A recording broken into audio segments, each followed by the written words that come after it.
Estamos con mucho agrado el día de hoy en las instalaciones de nuestra Facultad de Derecho y Ciencias Sociales, de la Casa de Hidalgo.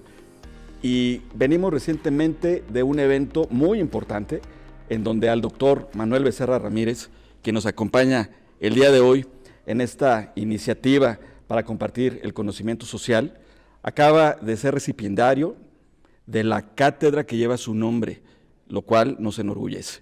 Y he aprovechado la oportunidad para poder saludar al doctor y hacer algunas preguntas que seguro estoy van a ser de mucho interés, sobre todo para quienes tienen este acercamiento al derecho y particularmente al derecho internacional. Doctor. Muchísimas gracias, muy buenas noches. Pues además de haber en estos momentos acudido a un evento, el primero en su tipo en la Facultad de Derecho, preguntarle, doctor, de manera inicial, yo muy individualmente, los muchachos que están con nosotros acompañándonos harán lo propio en su momento. ¿Con qué se queda de esta ceremonia? ¿Qué le representa en el terreno personal y profesional? ¿Y cómo podemos esta experiencia usarla quienes vamos empezando en este camino en el que usted ya nos lleva bastante tiempo y experiencia?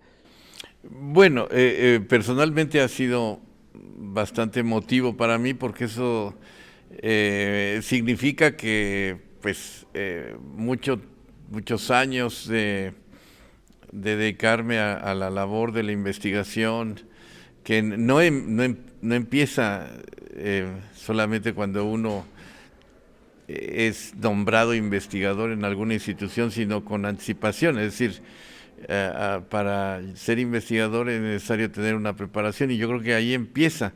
Entonces son muchos años y uno en determinado momento puede pensar que pues no tiene repercusiones y creo que este es un ejemplo de que sí hay repercusiones, es decir, hay una respuesta de carácter social sobre la importancia que tiene la investigación en nuestro país. Generalmente, en términos generales, pues las valoraciones sociales son diferentes. Usted sabe, un futbolista puede ser muy famoso y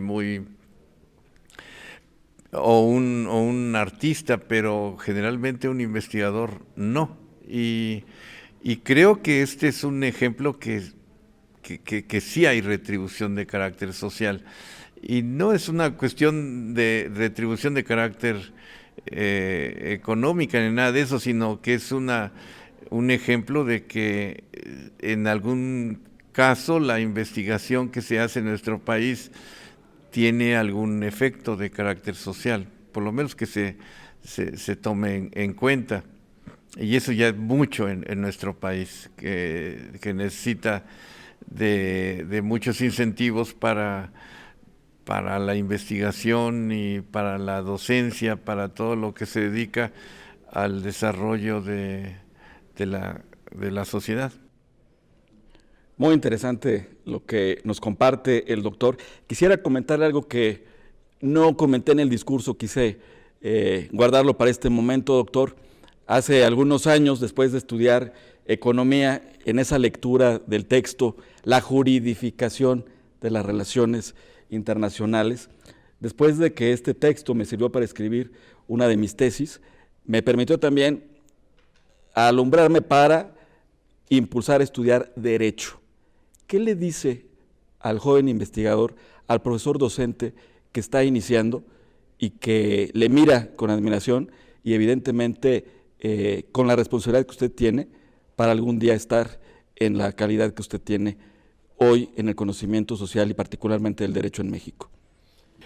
Bueno, yo le diría a un alumno que piensa hacer investigación, que verdaderamente si tiene esa vocación no va por mal camino. Es decir, la investigación en principio yo creo que da ciertos placeres. Una de los primeros placeres que se puede tener la investigación es el conocimiento. Yo creo que aprender, tener una tendencia a investigar, a conocer, yo creo que proporciona un gran satisfacción al ser humano. Pero otra cuestión es que el conocimiento no se adquiere para sí mismo, sino que debe tener una función social. Y si ese conocimiento que se adquiere se comparte, yo creo que es una cuestión muy, muy positiva. Y es ahí en donde está otro de los méritos de esta profesión. Yo siempre lo he dicho que en la materia, en la profesión o en cualquier profesión se puede tener un gran éxito económico, pero la investigación y todo lo que es la academia en términos generales proporciona un mayor placer.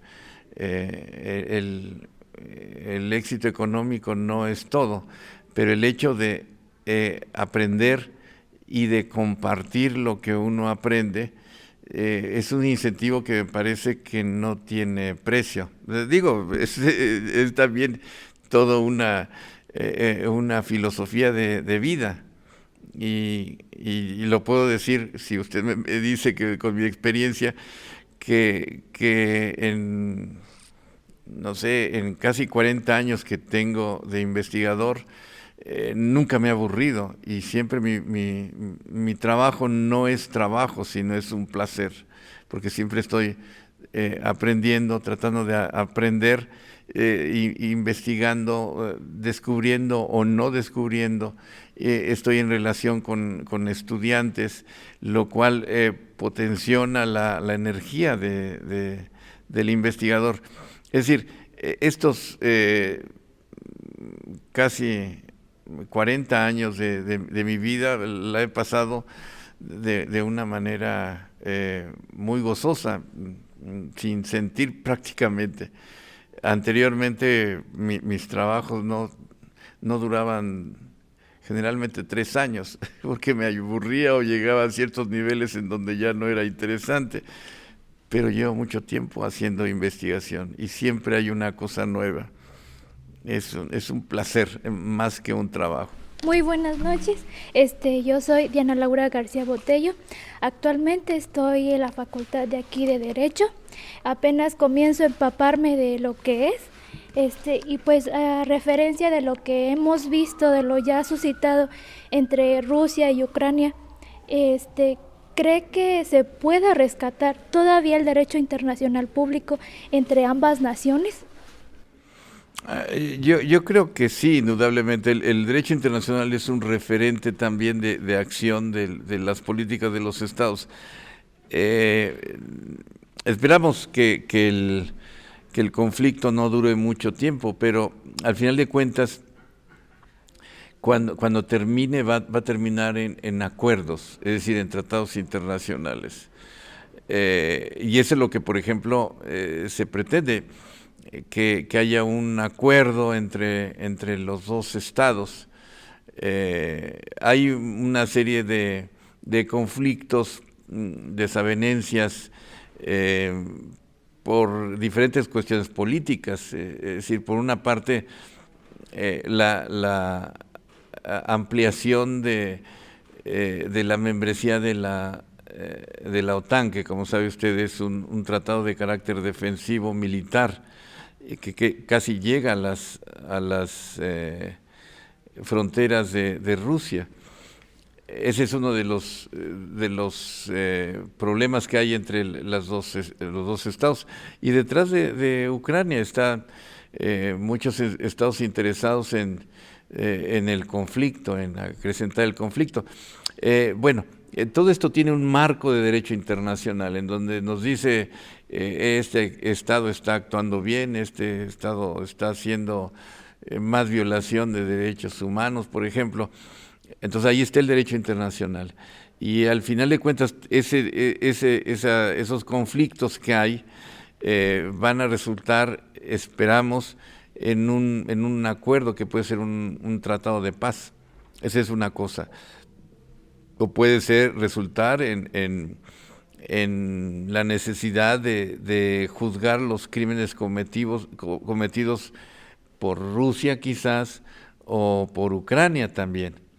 Y ahí está nuevamente el derecho internacional, porque el derecho internacional tiene reglas para los conflictos armados, que es el derecho internacional humanitario. Ahí está el derecho internacional y está en todo momento funcionando, es decir, es el punto de referencia. Si por ejemplo, Ucrania está diciendo que Rusia está cometiendo genocidio en una población ucraniana, entonces eso hay que verlo en la perspectiva del derecho humanitario internacional, si es cierto, porque el derecho internacional humanitario prohíbe, por ejemplo, que se ataque a la población civil. Esa es una cosa, que se respete la integridad de los prisioneros de guerra, por ejemplo, o que no se ataquen las poblaciones civiles, por ejemplo, o algunos objetivos que son de carácter sanitario, por ejemplo, hospitales. Eso lo prohíbe el derecho humanitario internacional. Por supuesto, en una situación de conflicto, ¿quién va a juzgar? Pero esperamos que cuando se termine la guerra, entonces todo se pone en tela de juicio, como sucedió después de la Segunda Guerra Mundial, cuando se crean los tribunales de Tokio y Nuremberg. O sea, el derecho internacional existe, lo que hay es una violación, un rompimiento de la legalidad internacional. Pero ahí está el derecho internacional, es un parámetro de comportamiento. Muchas gracias. Al contrario, gracias por la pregunta, muy interesante. Buenas noches. También soy estudiante de la Facultad de Derecho, estamos estudiando el Derecho Internacional Público. Yo le quería preguntar, ¿usted considera útil estudiar Derecho Internacional sabiendo que actualmente no se está respetando? Sí, por supuesto.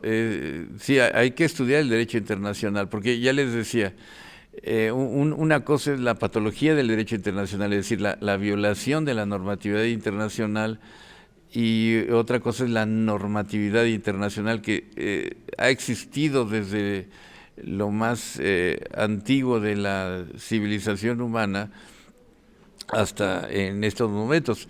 Es decir, sin el derecho internacional, quizás usted no pueda hacer un vuelo al extranjero, porque ya les decía, toda la actividad foránea, por ejemplo, en aviones, barcos, etcétera, está regulado por el derecho internacional, y el derecho internacional se cumple sin ningún problema.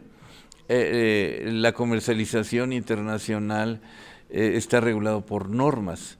O sea, indudablemente que si habla usted de una violación en el caso de Rusia-Ucrania, es indudable, hay una violación. Pero fuera de eso, hay una gran cantidad de normas que se están cumpliendo y que son necesarias. Y en todo momento hay que estar viéndolas. Y sobre todo, para los casos mucho más locales, digamos, más cercanos a nosotros, toda la normatividad de los derechos humanos son importantísimos. Usted debe como estudiante, de conocer cuáles son las normas de derechos humanos, porque la misma Constitución mexicana lo establece. El artículo 1 de la Constitución establece que son parte de la Constitución los derechos humanos contenidos en la misma Constitución y en las normas y en los tratados internacionales.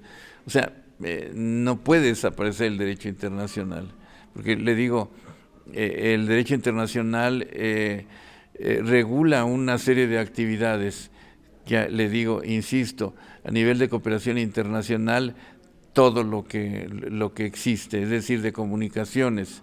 Simplemente vea usted la comunicación que se tiene por satélites tiene toda una regulación, y hay tratados internacionales, costumbre, el comercio internacional, y lo que más está cercano a nosotros son los derechos humanos. Entonces no puede decir que no existe el derecho internacional o que no importa el derecho internacional cuando vemos una violación flagrante en el caso de una guerra. Es como si dijéramos a nivel interno que usted, por ejemplo, tiene un problema de carácter penal, le roban su libro, por ejemplo, y nunca recupera el libro y ni se investiga quién se lo robó. Hay un rompimiento de la legalidad penal interna, pero no por eso va a decir usted que no existe el derecho penal y que no es necesario tenerlo, al contrario. Hay que luchar porque ese derecho se cumpla, y lo mismo a nivel internacional. Y ya le digo, no solamente en los grandes casos, la gran problemática de guerra, sino a nivel ya muy cercano a nosotros como derechos humanos. Pero muchas gracias por su pregunta. Buenas noches, yo soy Jorge Cancino Contreras. Ya había tenido la oportunidad en algún momento de platicar con usted por vía Zoom, vía digital. Ahora es un placer, sin duda alguna, tener una ponencia como usted aquí enfrente de mí, una inspiración. Yo le tengo una pregunta, doctor, si me lo permite. ¿Qué representa todo este conflicto entre Rusia y Ucrania para el derecho internacional?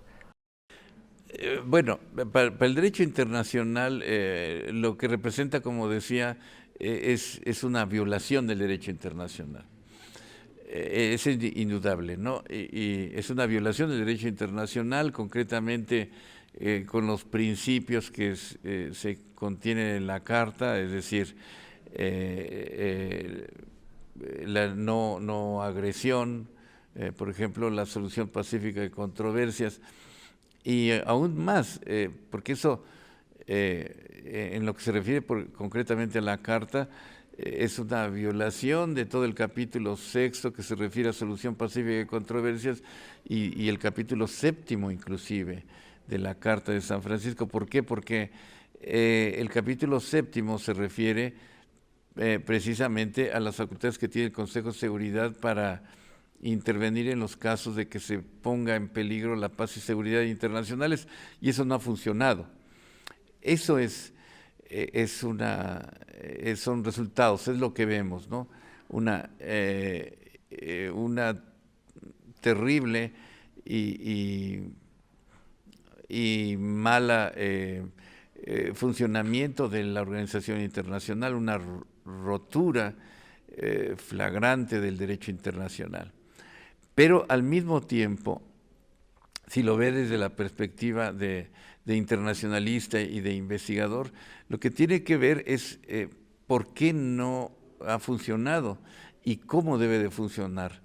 Y ahí es donde encuentra usted una serie de respuestas. En principio, a mí me parece que el orden internacional que se crea a partir de 1945, de alguna manera,